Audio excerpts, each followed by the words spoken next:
तुमच्या सर्वांचं पुन्हा एकदा स्वागत आहे आपल्या नवीन व्हिडिओमध्ये.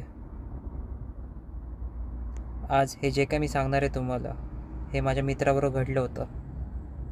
ओला उबेरची गाडी आहे त्याच्याकडे. ओला उबेरची गाडीमध्ये भाडी मारताना त्याला एक पर्सनल बुकिंग आली.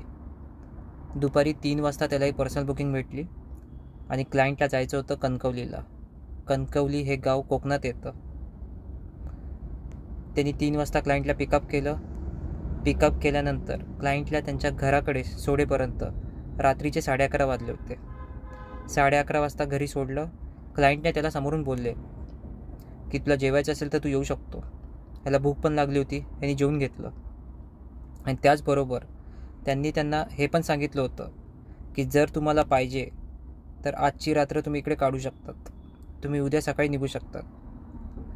पण माझ्या मित्राच्या मनात एकच विचार होता की ह्यांना जर मी आत्ता कणकवलीला सोडलं आहे तर मग मी सकाळपर्यंत आरामात मी मुंबईला पोचेन. ट्रॅफिक नाही भेटणार मला. जर मी सकाळी निघालो इकडून तर मला मुंबईला पोचायला खूप टाईम लागू शकतो. आणि त्याच विचाराने त्यांनी फक्त तिकडे जेवून घेतलं आणि जेवल्यावर तो निघाला तिकडून. जेव्हा तो निघाला तिकडून तेव्हा त्याला एक गोष्ट माहिती होती की कणकवली हायवेवरून यांच्या घराकडे जायला जो रस्ता होता तो फक्त 45 मिनिटाचा होता. पण रिटर्न येताना हाच 45 मिनिटाचा रस्ता हा संपतच नव्हता. म्हणजे याचा जो मोबाईलचा GPS आहे तो काम नाही करत होता असं त्याला वाटत होतं. कारण जो हायवे मोबाईलच्या GPRSवर दाखवत होता 12 ते 13 किलोमीटर, तो परत तेच दाखवत होतं. 15 ते 20 मिनिटानंतर परत तेच दाखवत होतं GPRS. याला असं वाटलं की आपला मोबाईल डेटा काम नाही करत असेल किंवा आपण एखाद्या गावात आलो आहे म्हणून आपला GPS काम नाही करत असेल. पण असं नव्हतं. त्याला तिकडे लागला होता चकवा. कारण त्यांनी तिकडे एक गोष्ट नोटीस केली. गाडी एका पुलावरून चालली आहे, ती उतरते पुलावरून पुढे आणि परत तोच पूल येतो आहे, परत तिकडून परत पुलावरून खाली उतरते गाडी. आणि जसं तुम्हाला माहिती आहे की गावा साईडला पूल असतं, खालून व्हाळ असतो जाणारा, आणि त्या व्हाळाच्या बाजूला स्मशानभूमी असते. आणि बघितलं पुलाच्या पुढे स्मशानभूमी आहे. दुसऱ्यांदा परत तोच पूल लागला, पुढे स्मशानभूमी दिसते. तिसऱ्यांदा झालं, चौथ्यांदा झालं. बघता अर्धा तास गेला. त्याला रस्ता बाहेर निघायचा नाही भेटत होता. शेवटी थोड्या वेळानंतर थंडी खूप वाढली होती. ह्यानी लघवी करायला गाडी थांबवली साईडला. लघवी करून घेतली. लघवी केल्यानंतर परत गाडीत बसला आणि त्याच्या मनात असं विचार आलं, एकदा आपण आपला सेलफोन जो आहे तो रिस्टार्ट करूया. रिस्टार्ट केलं त्यांनी. रिस्टार्ट केल्यावर त्यांनी परत एकदा मुंबईकडे जाणारा गुगल मॅप चालू केला. गुगल मॅपवर पुन्हा एकदा दाखवायला लागलं 12 ते 13 किलोमीटरवर हायवे. त्यांनी यावेळी आपली गाडी एकदम सुसाट काढली वेगाने, कारण त्याला हायवे नाही भेटत होता. आणि तिकडे नाही कोणतं हॉटेल होतं किंवा कोणताही एक व्यक्ती होता ज्याला तो विचारू शकतो की हायवेकडे जाणारा रस्ता कुठे आहे.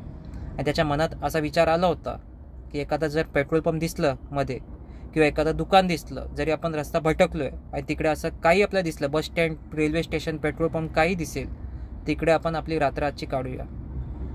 त्याच्या मनात हा पण विचार आला की आपण एखाद्या वेळी रिटर्न जाऊया परत. पण नाही, ते पण पॉसिबल नव्हतं. कारण त्याला असं वाटत होतं की आपण खूप पुढे आलो आहे आणि जंगलाच्या आतमध्ये आपण भटकलो आहे रस्ता. एका सर्टेन टायमिंगनंतर जेव्हा त्याची गाडी जात होती पुढे, त्याच्यानंतर त्याला रस्त्याच्या मध्ये एक विचित्र आकृती दिसली. त्याला हे नाही समजत होतं की हा ॲक्च्युली माणूस आहे की बाई आहे. ती आकृती एकदमच विचित्र होती. म्हणजे ह्याला असं वाटलं की आपल्याला झोप लागली आहे म्हणून हे काहीतरी दिसतंय प्रकार आपल्याला की काय आहे, पण ते त्याला नाहीच समजायला तयार. त्यांनी गाडी साईडने काढायचा विचार केला. जसं त्यांनी गाडी साईडने काढायचा विचार केला तशी गाडीचं हँडल लॉक झालं आणि लॉक झाल्यामुळे गाडी दरीत जाऊन कोसळली. दरीत कोसळल्यावर जेव्हा तो बघतोय आजूबाजूला तर सगळी झाडं एकदम जोरजोरात हलायला लागली.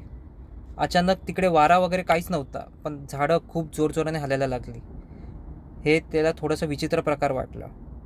त्याला असं वाटलं की आपण आपल्या गाडीतून बाहेर निघायला पाहिजे, काय डॅमेज झाले गाडीमध्ये ते बघायला पाहिजे. पण तेवढ्यात त्याला रडायचा वगैरे आवाज यायला लागला. जसा त्याला रडायचा आवाज यायला लागला त्यांनी असा विचार केला की घाबरून आपण आतल्या आत इकडेच बसायला पाहिजे. आता आपला अंत आलं आहे, आपण काय नाही करू शकत. त्याला कुठेतरी सगळ्या लोकांची आठवण यायला लागली. जे क्लायंट होते पॅसेंजर त्यांची पण आठवण यायला लागली की त्यांनी सांगितलं होतं की आजची रात्र इकडे काढ. त्यांनी ती रात्र सकाळपर्यंत 2 ते 3 तास आपल्या गाडीच्या आतमध्येच काढली. आणि सकाळ झाल्यावर जेव्हा त्याला कळालं की आपली गाडी कुठे आहे, तर ती गाडी कुठे होती माहिती आहे?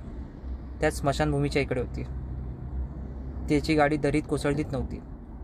स्मशानभूमीच्या गेटच्या आतमध्ये भिंतीला कोसळली होती. पंपरला थोडंसं डॅमेज होतं, बोनेट थोडंसं वर आलं होतं. पण हे बघून तो खूप घाबरला. जसं सकाळचं सूर्य बाहेर निघत होतं त्याच्या आधी त्यांनी विचार केला की आपल्याला भूक तर भरपूर लागली आहे. त्याला असं मनात विचार आला, आपण परत एकदा क्लायंटच्या घरी आपण रिटर्न जाऊया. क्लायंटच्या घरी तो रिटर्न गेला. रिटर्न गेल्यावर त्यांनी हे सगळं घडलेला प्रकार त्यांना सांगितलं. तेव्हा क्लायंटने त्याला सांगितलं की तो जो पूल आहे ती आपल्या गावी यायची हद्द आहे. जेव्हा पण एखाद्या मृत्यू व्यक्तीला आम्ही गावात आणतो बाहेरून, तेव्हा ती गावची जी हद असते तिकडे आम्ही नारळ वळून टाकतो. आणि तिकडे असंच कोण ना कोण कोणाला दिसत असतं. आणि त्याचीच आम्हाला भीती होती की तुझ्याबरोबर हा असा कोणता प्रकार नको व्हायला, म्हणून आम्ही तेव्हा तुला सांगत होतो की थांब इकडे. पण तो नाही ऐकला. तरी त्याचं नशीब की त्याच्याबरोबर काही अजून वाईट नाही घडलं. तुम्हाला मला फक्त एकच गोष्ट सांगायची आहे की आज तुम्ही लोक जेव्हा गाडी चालवतात, ही पण रेस्पॉन्सिबिलिटी तुम्ही लोक पकडून चाला की तुमच्याबरोबर कुठेही काही होऊ शकतं रात्रीच्या वेळी. जेव्हा पण तुम्ही गाडी चालवाल तर ह्या गोष्टीचं तुम्ही लक्ष द्या. आजचा व्हिडिओ तुम्हाला कसं वाटलं आहे नक्की कमेंट सेक्शनमध्ये कमेंट करून नक्की कळवा.